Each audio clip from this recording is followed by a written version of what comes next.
Bienvenidos a un nuevo conversatorio de Vivir en el Poblado y el Centro Comercial Santa Fe.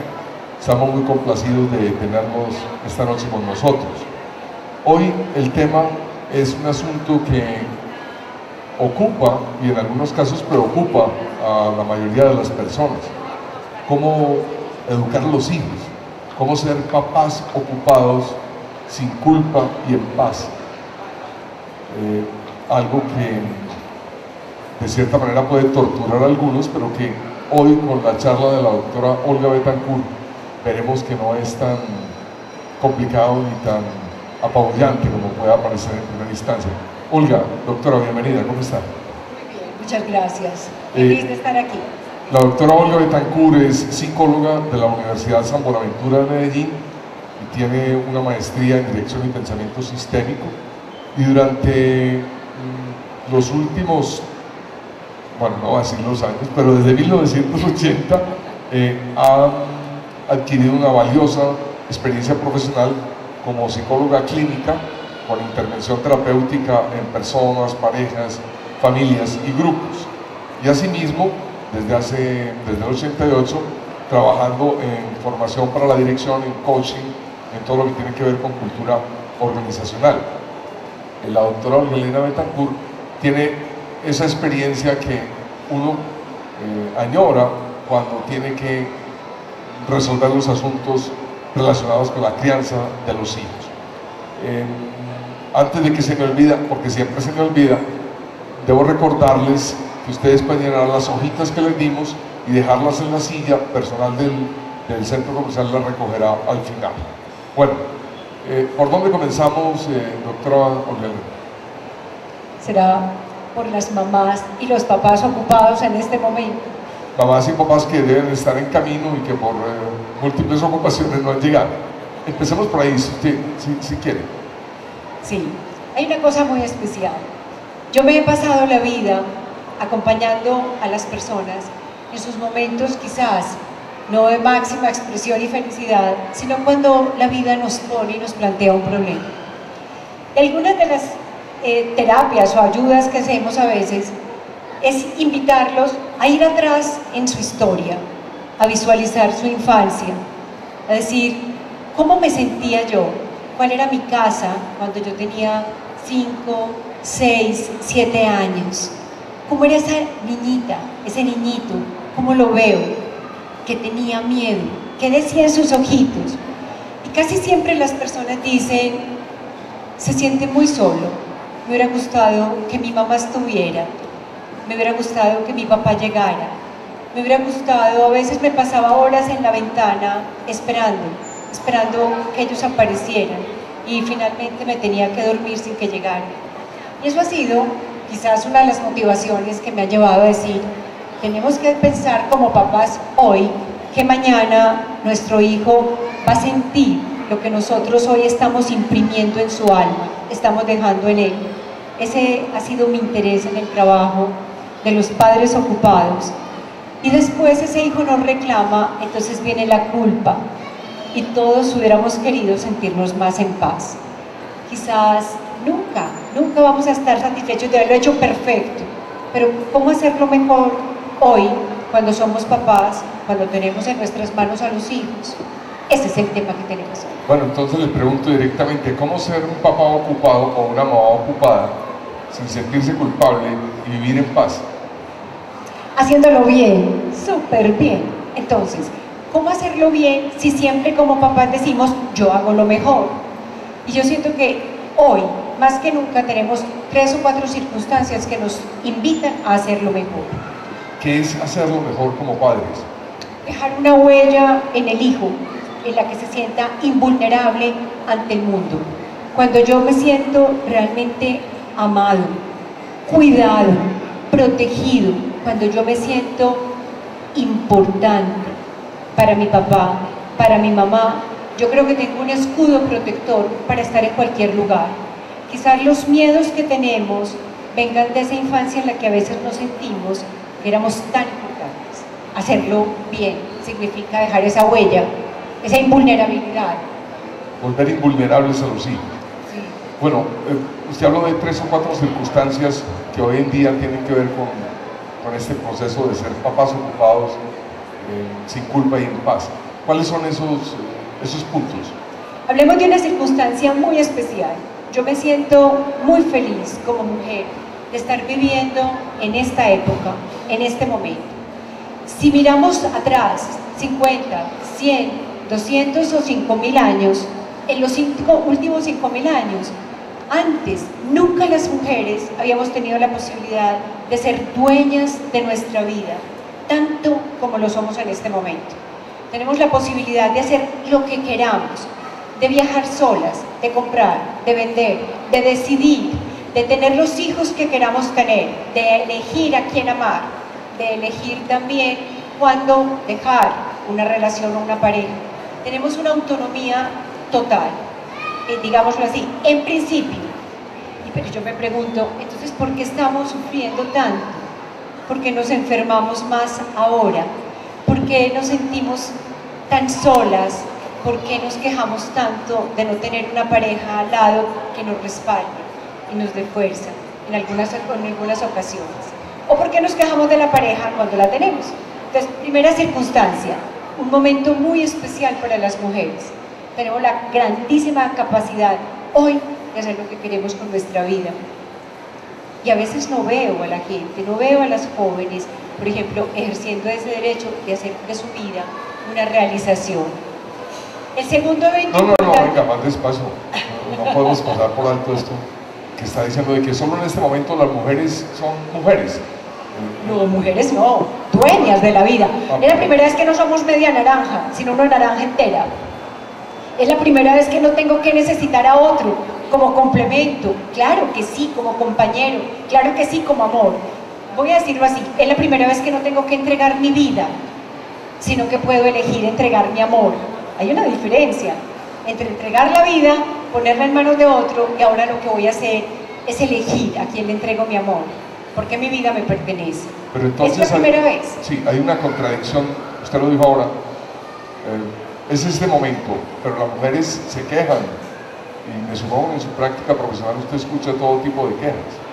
Y me encuentro muchas mujeres que tienen una gran capacidad profesional, por ejemplo, que van triunfando en su vida, mujeres que han hecho su propio patrimonio personal, que pueden vivir autónomas, independientes desde muy jóvenes, y que de alguna manera siempre se están quejando porque necesitan a alguien que las acompañe.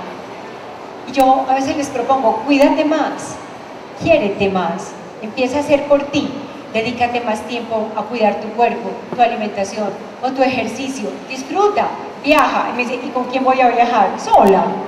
Yo digo, ¿y por qué no viajar sola?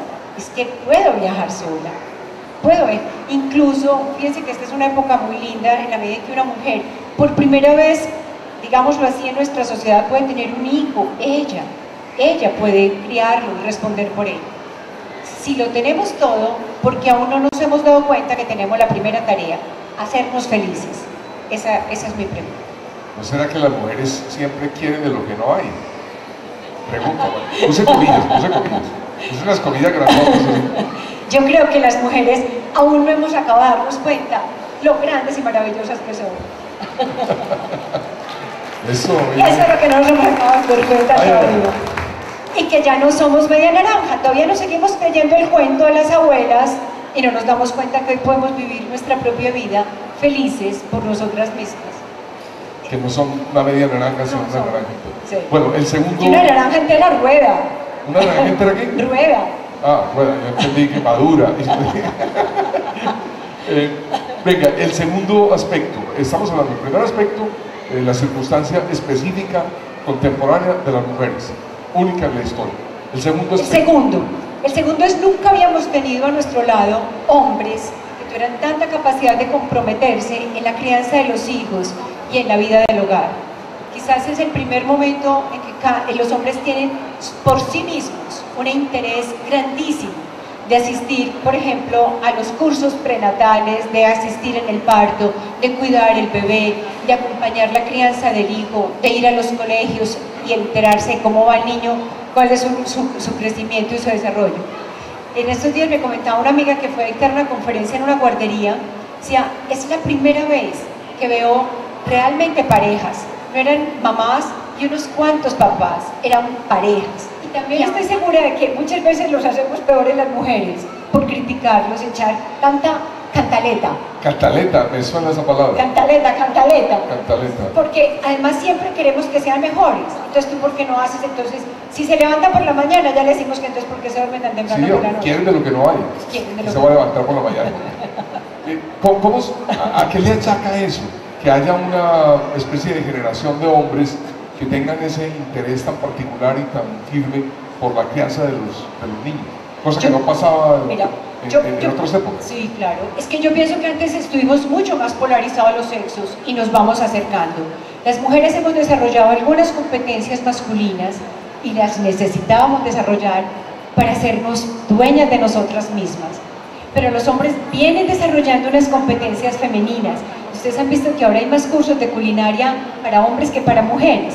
Y han visto que los hombres están más interesados en cualquier asunto que tenga que ver o con la belleza, o con la estética, o con el bienestar, bueno, con las terapias alternativas. Yo creo que hoy en día los hombres saben más de cochecitos de bebés que las mujeres. Increíble. Además van a comprar, a jugar con la mamá. Y entonces ahí hay una cosa, es cómo hacemos como mujeres para abrirles un buen espacio en la vida, cómo hacemos para que ellos entren y se posicionen y ya no critiquemos y ya no pensemos que tenemos que ser iguales. Una vez le preguntaban a un terapeuta de pareja, entonces los hombres y las mujeres algún día se van a entender. Y él decía, nunca se van a entender, pero sí se pueden amar, así, tal como somos. Pero la polaridad ha cambiado, ahora estamos mucho más cerca de lo que estábamos hace 100 años. Ahora tenemos la posibilidad mayor de tener gustos e intereses comunes y de criar los hijos en compañía. Bien, entonces, circunstancias particulares de las mujeres, circunstancias particulares de los hombres. La tercera coyuntura. Nunca antes habíamos tenido unos hijos como los que tenemos ahora. Ustedes oyeron el cuento de que crecimos en una casa donde la presa más importante era para el papá y ahora resulta que nos cambiaron y es para el hijo. ¿Verdad que eso lo hemos oído decir? Sí, claro. La generación de sin muslo de pollo, ¿no? Sin muslo de pollo. Sin muslo de pollo. Yo soy uno de esos. Somos de esa generación. Casi todos. Pero hoy asistimos a otra distinta y es en la generación en la que los hijos son maestros. Son los maestros de los padres. Vení, mi amor, ayúdame en esto. Vení que se me apagó el computador. Vení que no sé qué hacer con este teléfono. Mi amor, mándame este mensaje. Y dice, ay, mami, qué cansancio. Yo ya estoy harto de enseñarte tanto. Y nos solucionan los problemas desde que son unos bebés. Es la primera vez que nuestros hijos son maestros. Pero no solo en tecnología. Son maestros porque nos dan clases de ética. ¿Tú por qué estás diciendo mentiras?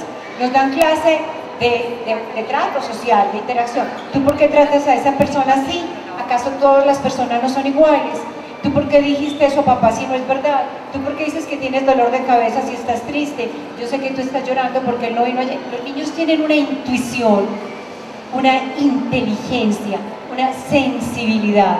Estamos asistiendo a una nueva raza de niños y esa raza de niños se están volviendo nuestros maestros. Entonces, ¿qué desafío? O somos felices, somos capaces de vivir y acompañarnos y querernos como somos, y entonces vamos a ser unos padres ocupados, pero sin culpa, en paz. Bueno, esto de los niños maestros ¿Te suena? Me suena bastante, sobre todo en la parte tecnológica y en todo lo otro. En todas. Sí. Se puede decir que hoy en día los hijos son mejores que los padres. Yo creo que sí, es decir, si seguimos las leyes de la evolución, los hijos siempre hemos sido mejores que los padres. Pero nunca, antes como ahora, tenemos unos niños que nos superan y que desde muy pequeñitos no necesitan tanto aprender de nosotros como que permitamos que expresen su talento, su capacidad. Y nos encontramos con niños que hacen preguntas sorprendentes, que mantienen a los papás en jaque. Miren esta historia. Tengo unos papás, una pareja en conflicto. Están peleando mucho, se tiran cosas. Pareja en conflicto no es un pleonasmo. No es una... Bueno, lo que pasa es que hay unos que se les va la mano, les va a contar cómo es esta. En esta sí tiran cosas y en esta se gritan. Entonces la niña dice, miren, cuando ustedes gritan, yo me meto bajo la cama y me tapo los oídos. Entonces la niña les dice lo siguiente, tiene 8 años, dice, papá y mamá, yo sé que ustedes están viviendo juntos por no hacerme daño, pero viviendo juntos me están haciendo un daño que me va a durar toda la vida. Yo les doy una sugerencia, encuentren una persona que les ayude para que se separen en paz. Tiene 8 años. Y tú sientes que eso no es una excepción, que esa es esta generación de niños. O sea, que haya niños tan inteligentes, tan perspicaces como esta niña, no es una excepción. No. Ya la mayoría de los niños son así. Claro. La mayoría de los niños además tienen la sensibilidad desde muy pequeñitos, a los 3 años, a los 4, por ejemplo, de cuidar a los padres. Una bebita de 2, de 3 años puede ir y decir, mi mamá está enferma, ven yo te hago un masajito, ven yo te contemplo, ven yo te doy besos. Es decir, los niños siempre han sido cuidados, pero esta generación pareciera que cuida a los padres. Nos está exigiendo volvernos más dueños de nosotros, para que ellos también puedan ir adelante más seguros. Y en esa debilidad a veces, o en esa dificultad para ser más felices, también les estamos robando posibilidades a ellos de desarrollo, de crecimiento, de expresión. Así que como explicaste que el cambio en los hombres y en las mujeres tal vez se deba a que la polaridad existente entre los sexos ha disminuido, ¿cómo explicas que haya niños así, tan inteligentes, tan éticos, tan desarrollados emocionalmente, que se conviertan en maestros de sus padres? Esteban, yo creo que vivimos un nuevo momento como humanidad.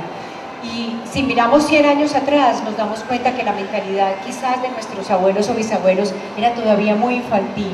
Y hoy sentimos que si por evolución hablamos, estamos en un momento distinto. Yo pienso que eso es lo que hace que estén llegando niños distintos. A cada estadio de la humanidad tiene que llegar una raza de seres que respondan a esa oportunidad o a ese momento que está viviendo la Tierra o que está viviendo el mundo. Los niños son hoy así. Son la raza que está llegando a este momento. Eso nos hace decir que tenemos unos nuevos padres, una nueva familia ante unos nuevos niños. Y no podemos estar añorando las familias que ya pasaron. ¿Quién de nosotros quisiera tener una familia de 12 hijos o de 8? ¿Quién nos dice que eran mejores esas familias que las nuestras de ahora? ¿Y quién nos dice que todo el tiempo una mamá en la casa era mejor que una mamá que trabaja? ¿Verdad que no? Entonces, no podemos añorar lo que ya pasó. Tenemos que salir de ese mito para crear hoy una nueva familia, pero una familia que realmente dé acompañamiento y que abra caminos a los niños que están empezando a crecer. Bueno, y hablemos de esa nueva familia. ¿Cómo la percibes tú? ¿Cómo la describirías?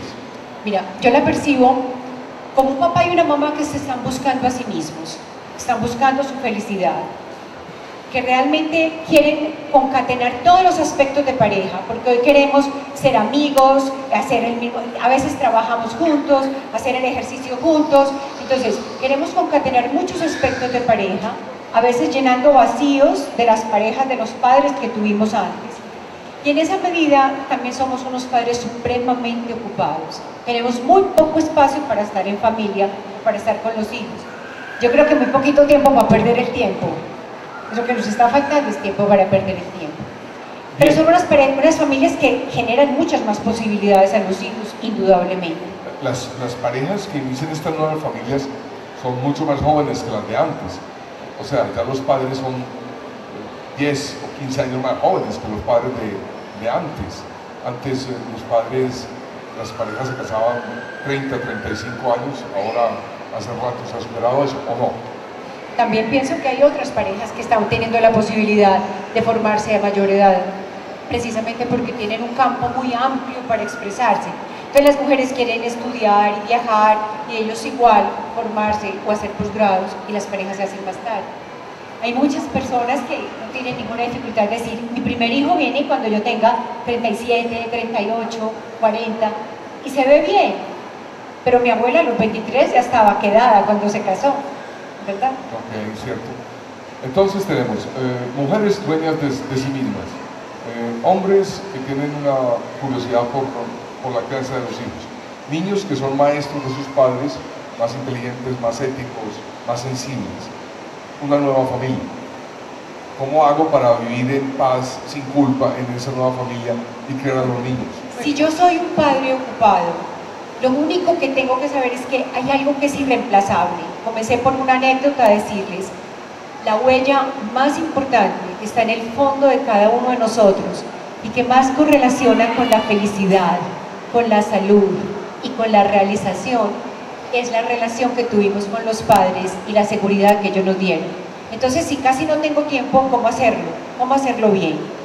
Yo quiero compartir alguna anécdota personal, que es esta.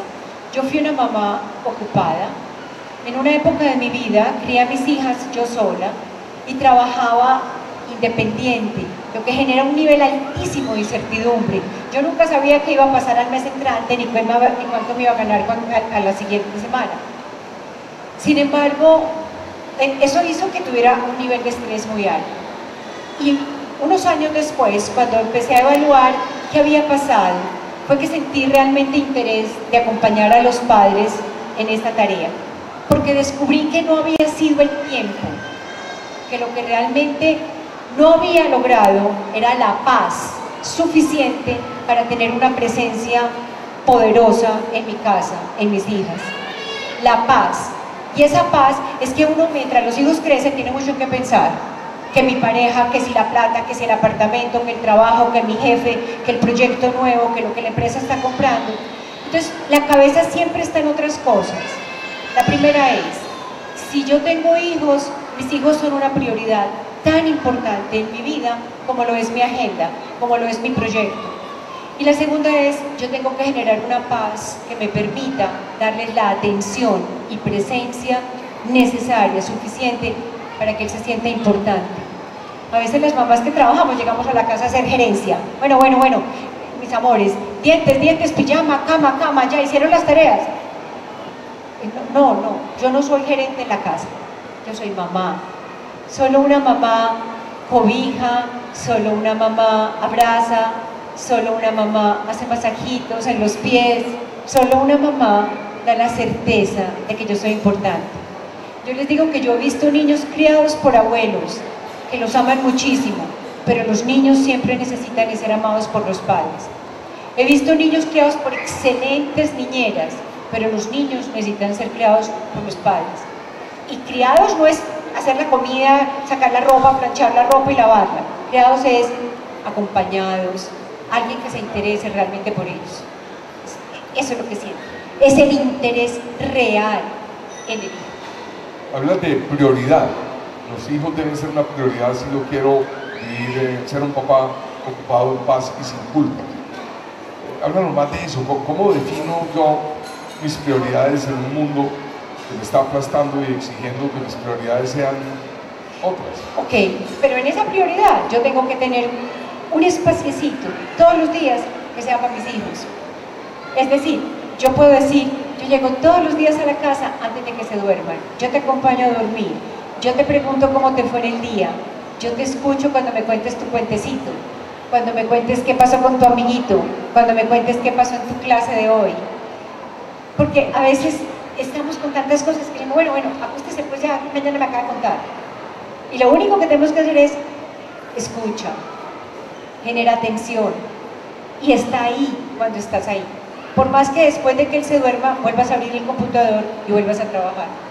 Pero yo estaba pensando... Prioridades, tiempo exclusivo para él. Mételo en la agenda y cúmplele, porque casi nunca le quedamos mal al jefe, pero a veces a los hijos sí les quedamos mal. Es que, ay, no, mi amor, es que no puedo salir de la reunión. Pero sí voy siempre a la reunión.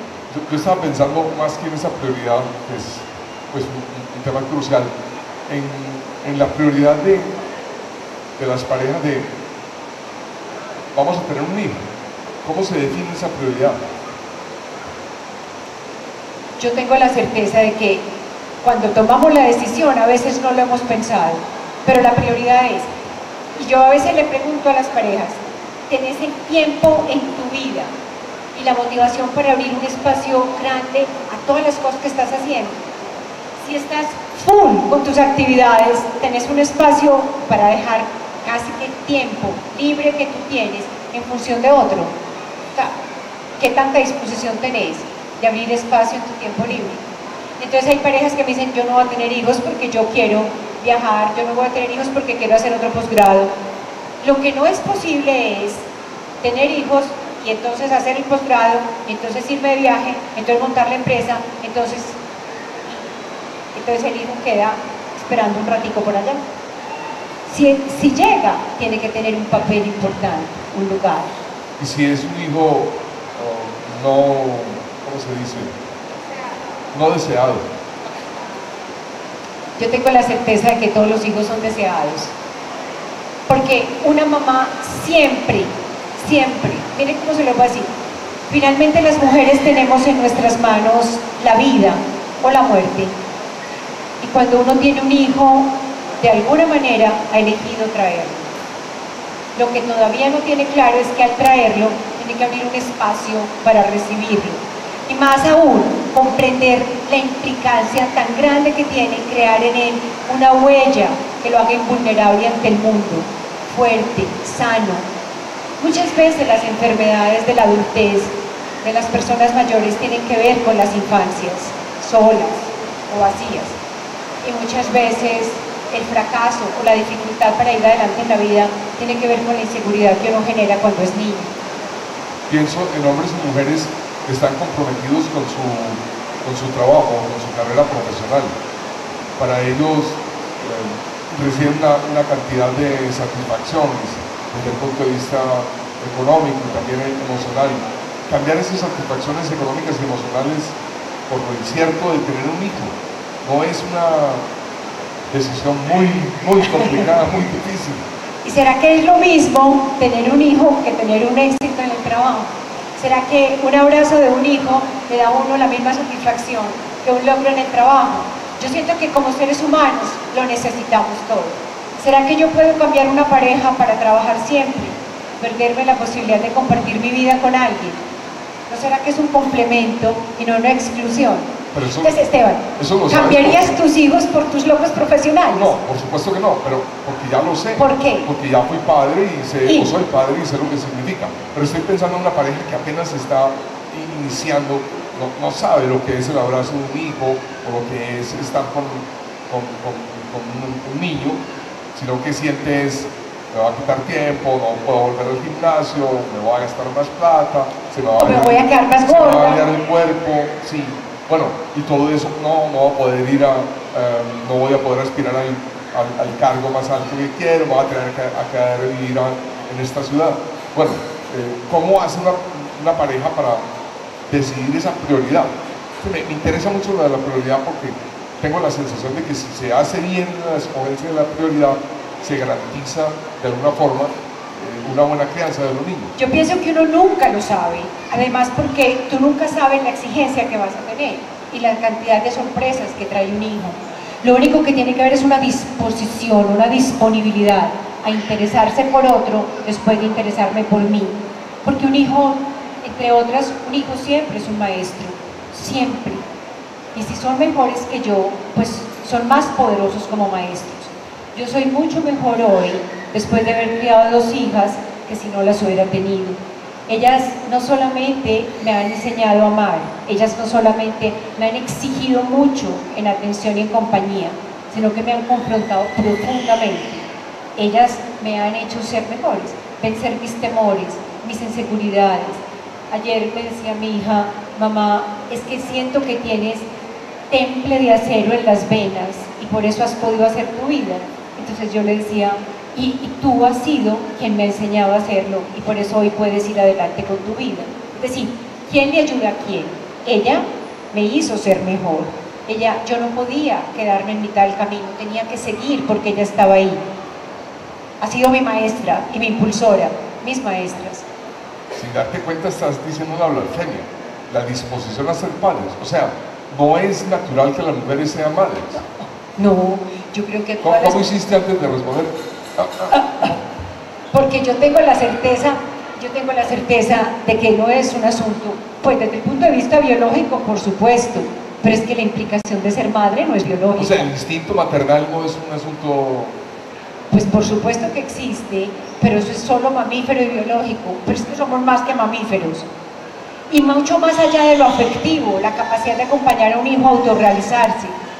No nos estamos contentando solamente con criarlos y alimentarlos, sino con invitarlos a ser mejores que nosotros, con alentarlos. Ok, ya estoy entendiendo lo de la prioridad. Mira, atención es la capacidad de estar presente con toda mi energía ante una circunstancia de un hijo. Yo siento que muchas veces, y sobre todo en algunos momentos de la infancia, nosotros estamos tan congestionados que no tenemos real presencia. Atención es que yo todos los días puedo dedicar un tiempo únicamente a mi hijo, a lo que él quiere, a lo que él me cuenta. ¿A ustedes les ha pasado que los niños a veces nos dicen, mamá, es que no me oyes? Mamá, es que te cuento las cosas y no te interesan. Mamá, es que tú sigues haciendo lo que estás haciendo cuando yo te hablo. Mami, es que yo ya te lo había dicho. No, tú no me habías dicho eso. Sí, ya te lo había dicho. No, es que no te oí. Es que no oímos. Atención es presencia. Y prioridad es que yo tenga todos los días un tiempo para esa presencia exclusiva. Entonces, vamos a imaginar esto. Si yo llevo a los niños al colegio, pues es más importante que yo vaya con ellos al lado a que yo esté hablando por celular mientras voy en el carro. Y a veces el niño me está hablando, llaman al teléfono y contesto. Una vez mi hija llamó el novio y ella estaba conversando conmigo y le dice, espérate que ahora te llamo que estoy hablando con la mamá. Y yo sentí que esa era la respuesta a unas veces que yo he dicho, no, en este momento estoy hablando con mi hija. Es como una exclusividad, lo que tú quieres cuando sabes que alguien te ama. Ese asunto de la atención y de la presencia no significa que yo tenga que estar todo el tiempo con los hijos. Por supuesto que no, porque no es un asunto de tiempo. Yo pienso que muchas mamás de antes con 10 hijos también estaban en la casa todo el día, pero podían estar tomando chocolate con las amigas o podían estar tan ocupadas en los quehaceres de la casa que tampoco tenían tiempo. Y yo soy una de las personas que pienso que las familias numerosas tampoco permitían mucha atención a los hijos. Entonces no es de tiempo, sino de presencia. ¿Cómo es la presencia? ¿Cómo defines tu presencia? Presencia es que cuando yo estoy contigo, y que si estoy cocinando, te invito a cocinar y cocinamos juntos, pero no te mando a ver televisión mientras yo cocino. Presencia es que si estoy hablando por teléfono, digo, espérame un momentico y soy capaz de dedicarme a ti y dejar una situación menos importante que tú. Presencia es que si te acompaño a tu colegio, estoy en tu colegio y no llego de última y salgo de primera y no me enteré qué pasó. Presencia es que tú me importas. Muchas personas, hombres y mujeres, se pueden sentir culpables por estar trabajando muchas horas y no estar presentes en momentos cruciales de la vida de sus hijos. Eso es así es. Y la clave es la que estamos hablando. Entonces, si no te quieres sentir culpable, hazlo bien, porque sabes que inmediatamente el niño te reconoce, te reclama. Pero tengo personas que me dicen, es que él no habla conmigo, solo habla con la empleada. Es que a mí no me cuenta casi nada, en cambio a ella se lo dice todo. Es que a mí me dice mentiras, pero a ella le dice la verdad. Quien tiene presencia es la empleada. Es un tema que quería tocar. A mí me impacta mucho ver a los niños de los estratos 5 y 6 criados por niñeras de estrato 2. Entonces veo a los niños en brazos de la niñera que ha dejado sus propios hijos en la comuna o en una comuna por tener a esos sustitutos, digámoslo así. ¿Cómo es eso de las niñeras, las nanas, las madres sustitutas? ¿Cómo afecta eso tanto a los padres que quieren vivir en paz y sin culpa como a sus hijos? Yo pienso que toda la vida ha habido niñeras. No es que haya ninguna implicación con eso. Tener una nana, más que ser de estrato 2 o de estrato 5, lo importante es que sea una mujer amorosa y que tenga la capacidad de acompañar. Hoy una chiquita de 6 o 7 añitos me decía, me cuida una señora, pero me trata con mucho afecto, ella me trata con amor. Y está bien. Solo que no puede sustituir lo que hace una mamá. Porque a veces lo que queda durante toda la vida es que mi mamá siempre estuvo en segundo plano y la niña era en primero. Entonces un muchacho me decía, como mi hermana estuvo tan enferma tantos años, a mí me mandaban a pasar vacaciones donde la niñera. Y yo crecí en cualquier parte, en Itagüí, en cualquier parte, jugando con los niños del barrio, y pasaba un mes y yo no veía a mis papás. Siempre sentí que la importante era ella y que había que estar enfermo para ser importante. Entonces, no es un importante la niñera en el estrato. Ahora, el pensamiento, la capacidad para solucionar problemas, la comprensión del mundo, indudablemente que tengo que entregársela yo a mis hijos. En su práctica psicológica, ¿usted ha encontrado personas que sean capaces de sacrificar lo que tienen en el mundo laboral por crear a sus hijos? Sí. Y que estén en paz. Sí, pero yo pienso esto, muy especialmente les voy a compartir un caso de una persona, era una mujer muy exitosa, con un cargo muy alto en su empresa, y ella decidió renunciar e irse a la casa. Pero 2 o 3 años después me decía, me siento supremamente inútil. Yo pienso que no tiene que ser un extremo u otro. Tenemos que encontrar alternativas que a mí me permitan formarme como una mujer útil, capaz, efectiva, productiva, si es necesario. Pero finalmente lo que yo tengo que saber es que yo soy útil, importante. Y no solamente acompañar 1 o 2 hijos a crecer me hace eso cuando me he preparado para ser una mujer profesional. Yo me siento muy feliz hoy de haber sido una mamá trabajadora, de que mis hijas hayan crecido y yo tenga todavía un mundo abierto por delante para desplegar para mí. Entonces, cada uno tiene su alternativa, pero finalmente creo que hay que hacer una combinación de lo que es importante para mí y del valor que yo le doy a los hijos. Porque solo, volvamos a lo mismo, hay un complemento, una cosa que me llena por todas partes, lo personal, los hijos, la relación familiar, pero si tú tienes alguna visión profesional, también es importante desarrollarla. He oído mujeres que dicen, cuando mis hijos se fueron de la casa, me sentí feliz y dichosa. Cuando yo escucho eso, pues me quedo callado y pienso, pero ¿hasta qué le pasa? Pues no se supone que debería haberse puesto a llorar. ¿Es posible que ocurra eso? ¿Y no te parece que si uno ha sacrificado toda su vida y todo lo que quería, no se sentirá muy contento si un día puede empezar a pensar en sí misma? Sí, claro. Entonces de ahí que no haya que ser un sacrificio tan grande, sino más bien una compensación. Yo soy de las que sigo diciendo, yo no lo puedo entregar todo. Es que te di toda mi vida. ¿Para qué la diste toda? Es que te di todo, ¿y para qué lo dio todo? Pues, ¿por qué lo da todo? Venga. Pero pues, oiga esto, ¿no será mejor que yo no sienta la otra vez? Después le pongo a mis hijos culpables porque yo no lo hice. Entonces les digo, por ustedes que me quedé en la casa, por ustedes que hubiera podido ganar más plata, por ustedes, pero no es por ustedes, es porque yo lo elegí. Tampoco trabajo por ellos. A las mamás nos encanta decir, yo trabajo para poderles dar todas las cositas que ustedes necesitan. Yo trabajo porque quiero, porque me gusta y porque he elegido trabajar. Pero hacemos sentir a los niños culpables de que la mamá no tenga tiempo. Y no. Venga, yo quiero aprovechar que usted está aquí y que nos dé consejos pues, para la crianza de los hijos. Hemos visto como la cosa muy genérica y estoy entendiendo, pero hablemos de cosas prácticas.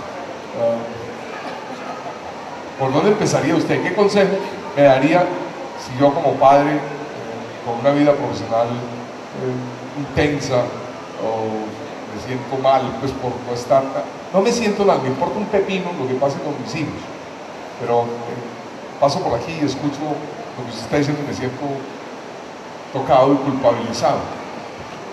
¿Cómo hago yo, o qué consejo le daría usted a ese tipo de padres que por alguna circunstancia de su pasado o lo que sea, pues ven a sus hijos como un estorbo para su vida? Yo creo que yo no empiezo en ese caso por ningún hijo, sino por ese papá. Muy bien. A que se sienta más feliz, más feliz. Finalmente uno de los hijos les da la felicidad que tiene. ¿Cómo les da la felicidad que no tiene? Les tenemos que entregar la felicidad que tenemos. Entonces la primera ese no cuenta mucho, pero el que sí tiene mucho interés y tiene mucha culpa, a ese sí le diría, planee, establezca ya propósitos y decida qué quiere hacer. Un día a la semana ir a acompañar a bicicross a su hijo, qué quiere hacer, ir a natación, y póngalo en agenda y cúmplalo. ¿Qué quiere hacer? Acompañarlo todas las noches a evaluar sus tareas, acompañarlo a comer, acompañarlo a dormir, establezca ya una rutina que incluya a su hijo. Eso implica... Si no puede, sino un día a la semana, hagan un día a la semana. Eso implica no ver a los hijos como un sacrificio. Porque además cuando te involucras con ellos te llenas de alegría. Ya no es aquella carga que hay que hacer todos los días por ellos, sino que además es el disfrute. Después del día de trabajo, como te da de alegría un niño.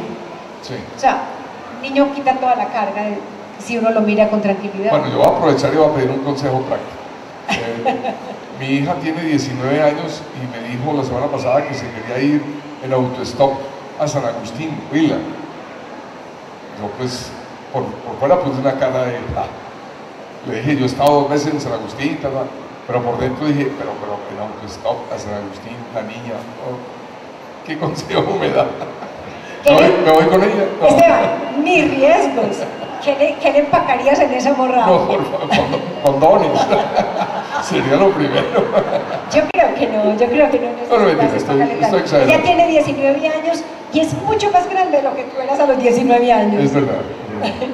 Y es mucho más sensata. ¿Pero más qué le aconsejarías a padres que cuando llegan a esas circunstancias se sienten atemorizados, miedosos frente a lo que va a pasar? ¿Sabes qué me parece a mí? Acompañarlos a hacer como una escena de cómo sería ese viaje. ¿Qué te puede pasar? ¿Cómo te vas a ir? ¿Qué plata necesitas? ¿Quién te puede ayudar? Si tienes una dificultad, ¿qué harías?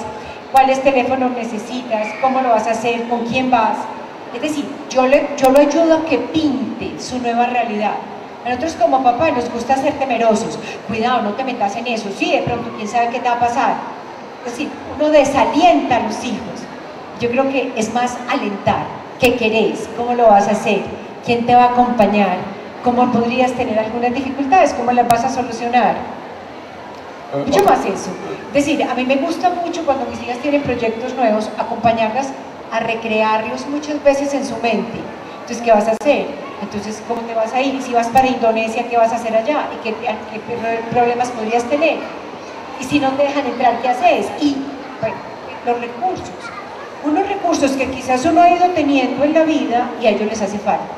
Pero es igual que el niño de 3 años cuando va para la guardería y le pegan o no sabe qué hacer o se le olvidan sus cosas. No lo hagas por él, ayúdale a que lo haga mejor. Y ese es el acompañamiento, acompañarlo a que lo haga mejor. Si alguien le cuenta a mis hijos que yo estoy exponiendo estos casos aquí, me traería problemas, pero recuerdo que una vez uno de mis hijos tenía 5 años y había sido hasta el momento un niño plácido y de repente empezó a gritar, a llorar, a decir no hago, yo no sé qué, terminó tirándose al suelo y dando la cabeza contra el suelo. Yo me quedé paralizado. ¿Qué le pasa? Entendí que era una pataleta, pero ¿qué se hace cuando un niño hace pataleta? ¿Qué le recomiendas a los padres para tratar las pataletas? Indudablemente que una pataleta es una llamada de atención. Ustedes han hecho pataleta y todavía les provoca a veces hacer pataleta y a uno le provocaría gritar para que alguien lo mirara y le viniera a dar un abrazo, ¿cierto que sí? Entonces, la primera, una pataleta es una llamada de atención. Indudablemente que no vas a dar pataleta, no vas a dar atención por pataleta, pero tampoco castigo. En ese momento las mamás pelan, pellizcan, encierran, lo meten a la ducha. Nada, déjalo pasar, pero después necesita que le digas, yo te amo, todo está bien, estás seguro, yo te acompaño. Yo creo que de las cosas, ojalá tampoco le cuenten a mis hijas, pero como yo era tan psicóloga cuando ellas estaban chiquitas, mi hija menor era muy pataletosa. Entonces, para mí era decir, ven, pum, a tu cuarto. Y hoy jamás haría eso, jamás la encerraría en un cuarto. Déjelo tranquilo, está llamando la atención. Si ella era la segunda, quería la atención que tenía la primera.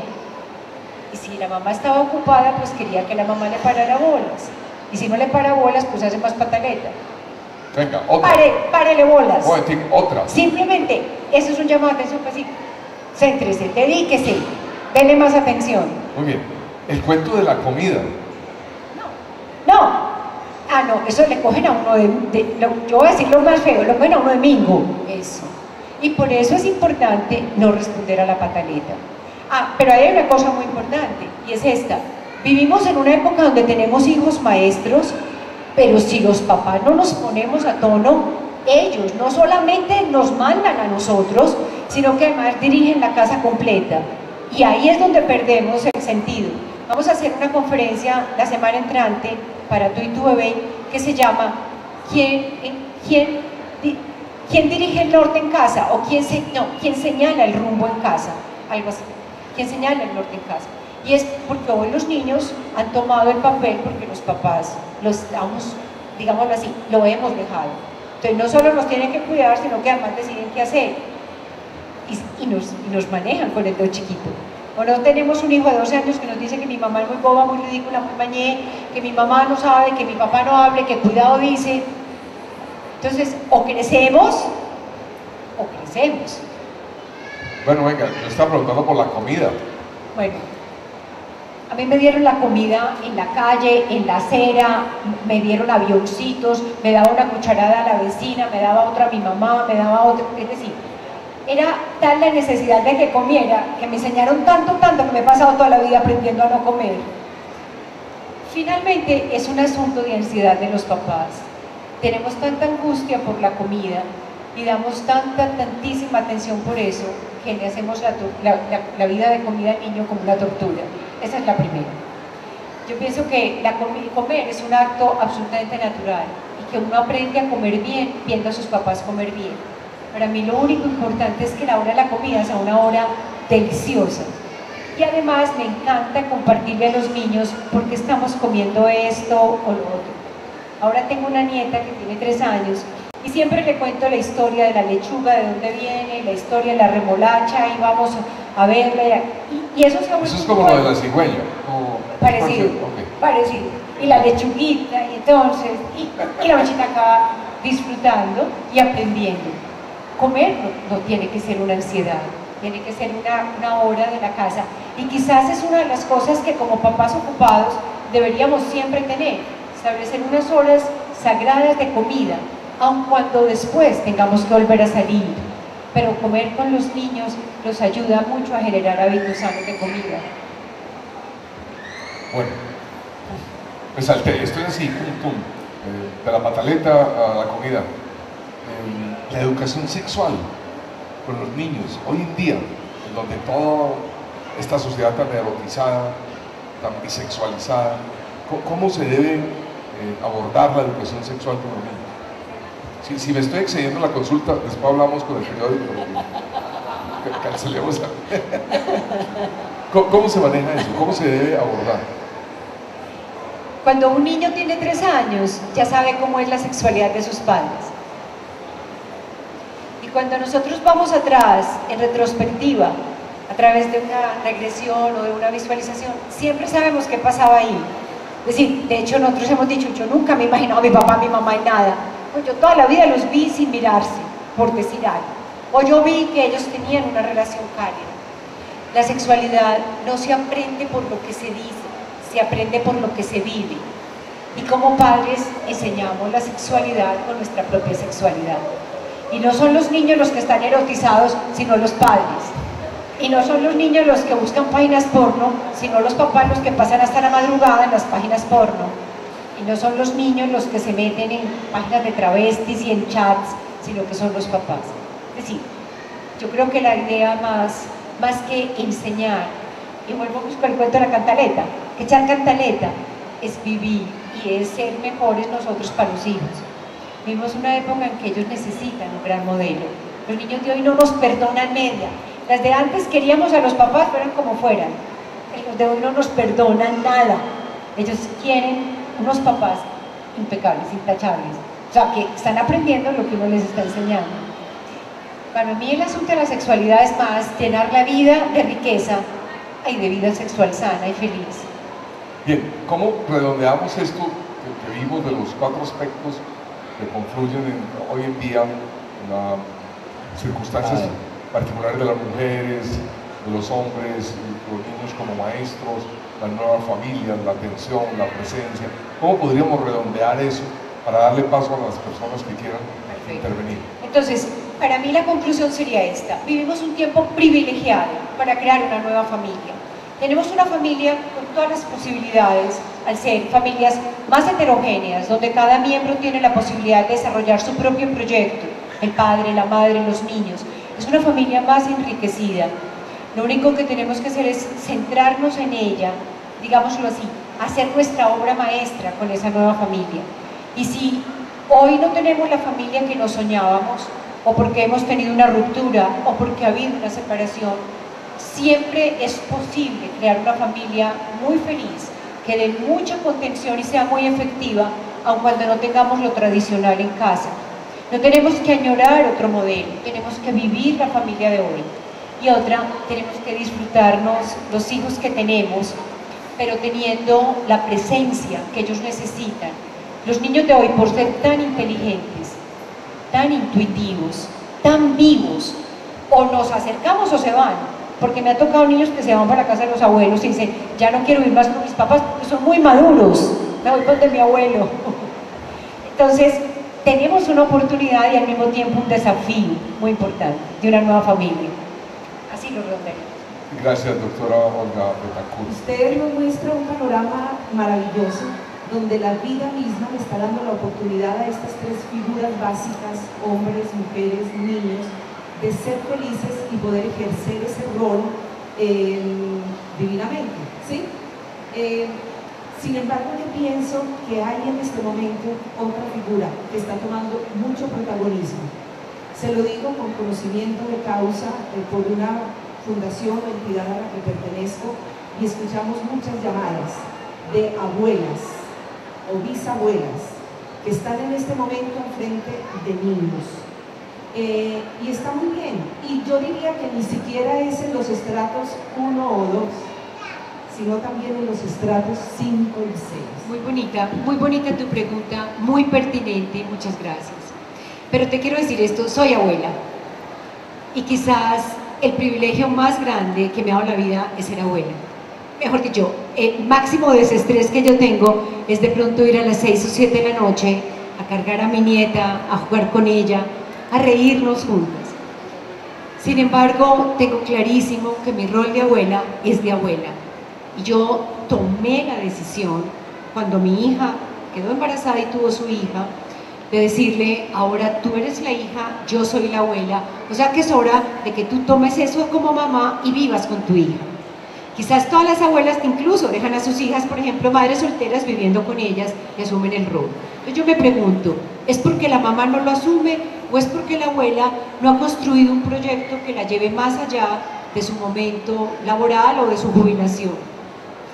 Y es importante como mujer, como abuela, como abuelo, siempre definirse hasta el final. Pero nuestra sociedad nos jubila y entonces ya no sabemos qué hacer de ahí en adelante. Yo creo que si tú entregas el rol y no lo recibes, es tu hijo el que lo tiene que asumir. Y en la relación de la familia, de pronto yo me he visto como en un momento en el cual yo tengo que equilibrar un poquito como esa relación entre la mamá y el hijo, o sea, porque las mamás cuando están solas, de pronto yo veo que se van como al otro extremo, ¿cierto? No sé, el miedo de estar sola con el hijo y de tenerlo pues que sacar adelante, de pronto la hija mía se va al otro extremo y de pronto es muy estricto. Cuando uno es mamá, aun cuando el papá no esté. Cuando uno es abuela, pero quien debe tener el papel de liderazgo y de dirección es la mamá. O sea, no te atribuyas más que el rol de abuela, porque entonces haces un triángulo, ella se asume más papá, tú te asumes más mamá y el niño crece con dos mujeres, una es papá y otra es mamá. Simplemente sea abuela, y el papel de abuela es muy importante, porque cuando uno es abuela, ya ha venido de muchas cosas de la vida, ya ha evaluado los errores, ya tiene capacidad de entregar de una manera más tranquila el amor. Más bien, ponte al lado de ella y no te metas, porque entonces daña la relación del uno con el otro. Y eso es lo que vemos en constelaciones familiares, que cambian los roles y los lugares. Y cuando tú asumes el lugar que no es, dañas toda la armonía de la familia. Pero no puedes decidir qué hacer, si está bien o no lo que la mamá dice, porque muchas veces en eso de las madres solteras o madres separadas viviendo con las abuelas, uno acaba peleado, enfrentado con la hija por defender al nieto o a la nieta. A veces, una vez una persona me dice en la oficina, un consultorio me dice, es que yo nunca tuve a mi papá, es que, pues, vivir una la vida sin papá. Yo le dije, ¿cómo es posible que no tengas papá? Me dijo, no, es que mi papá sí, pero se fue cuando yo tenía 2 años. Yo le dije, fue suficiente, te dejó el apellido, te dejó la vida, te dejó sus genes, te dejó su sangre. Si yo por lo menos valoro eso, me siento más lleno que si me siento en déficit siempre y no tengo nada. Hay que saber valorar lo que sí me dio, lo que sí me dejó. Con relación a la abuela que decía que es no asumir como ese papel, yo antes los quiero es que me los lleven más tiempo, que los disfruto más. En estos días hacían una cartelera, lunes natación, martes pintura, miércoles, sábado, domingo, y el día de los abuelos, y yo lo reclamaba ese día. Y los abuelos, el día mío, ¿dónde está? El de mi esposo y el mío. Somos una pareja de 35 años de casados. Y entonces yo me puse triste y yo dije, ¿dónde estamos los abuelos? No estamos ahí. Entonces ya en ese nuevo panorama se vio que había un día, una tarde en el que podíamos disfrutar de ellos, podíamos decir, esta tarde... Tú tienes toda la razón en ese panorama que estás pintando, y yo he trabajado los últimos 20 años de mi vida consultoría en las organizaciones y he visto los cambios, eso que tú llamas, cuando hay fusiones, integraciones, ventas de empresas, y cada día la más alta exigencia y la más alta competencia. He visto muchas personas dentro de las organizaciones enfermarse y morir, ¿sabes de qué? De miedo, de miedo. Así que uno de los grandes llamados es que no es posible que las mujeres al ingresar al mundo laboral nos hayamos masculinizado en nuestra vida. Entonces nos tenemos que levantar todos los días más temprano, todos los días tener más esfuerzo y no tenemos un tiempo, miren, tan sencillo, para pintarnos las uñas, para mirarnos al espejo, para reírnos, para tomarnos un té, un café. En mi caso, yo me considero una persona muy afortunada porque mi carrera me permite estar con la niña y a la vez trabajar. Yo incluso a veces trabajo con la niña y yo soy fisioterapeuta y atiendo pacientes con ella. Y ella incluso le hace terapia, pero es súper lindo porque ella es muy sensible también. Bueno, hasta ahora no la he vinculado a ningún jardín, apenas empiezo el proceso para empezar con ella y ahí es donde entra mi preocupación. Yo considero que es una niña súper feliz, es muy sociable porque con niños, con adultos, pero hay familias, niños que vienen de familias que no son felices, ¿sí? Entonces son bruscos, muerden, tratan mal, ¿cierto? Entonces en mi caso tenemos ese problema porque mi esposo le dice a la niña que tiene que defenderse y yo le digo que no tiene que defenderse a ella, le digo que para pelearse necesitan dos, ¿cierto? Pero en este mundo tan agresivo, ¿cómo enseñarle uno a ella que se defienda sin ser agresivo con la otra persona? Ella va a entrar al colegio, va a aprender a decir cosas que nunca había dicho y va a aprender a pegar también seguramente y a morder. Pero lo único importante es que tú siempre la acompañes a que ella se ponga a salvo a sí misma sin agredir al otro. Por lo menos siento que lo único importante es que ella indudablemente sea firme y fuerte ante quien la está agrediendo, pero no tiene que agredir. Entonces defenderse es cuidarse, pero no agredir al otro. Y la otra es, no te preocupes, que para ella lo más importante es la invulnerabilidad que tú ya le has dado con el amor y el acompañamiento que le has entregado. Eso es lo que lo vuelve a uno fuerte en la vida, que tener quien lo quiere y lo cuide bastante. Pero, ¿qué hacemos las mamás para que las abuelas tomen el rol? Porque me preocupa que tomar el de mamá. Tomar el de mamá y tomarlo bien. Es que, mira, es que tú seas capaz no de sentirte ya la niña ante tu mamá, sino la grande ante tu hijo. Y esa es la diferencia. Pero con mi nieta no me dieron chance tampoco. Pero con la suegra, por ejemplo. Igual. Igual. No tienes que ser diplomática, sino tomar tu lugar y decirle, gracias por querernos tanto, lo vamos a decidir nosotros. Dale las gracias. Díselo por teléfono. Y díselo. Pero díselo. Hay cosas que son innegociables y tu lugar como mamá es innegociable.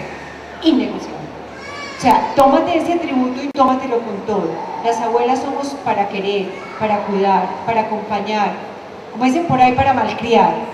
Pero la educación es tuya, es tu oportunidad. Y si tú eres mejor que yo, ¿por qué voy a hacerlo yo por ti? Yo tengo unas cositas ya dulcificadas, pero tú tienes toda la fuerza para hacerlo porque es tu hijo. ¿Ah?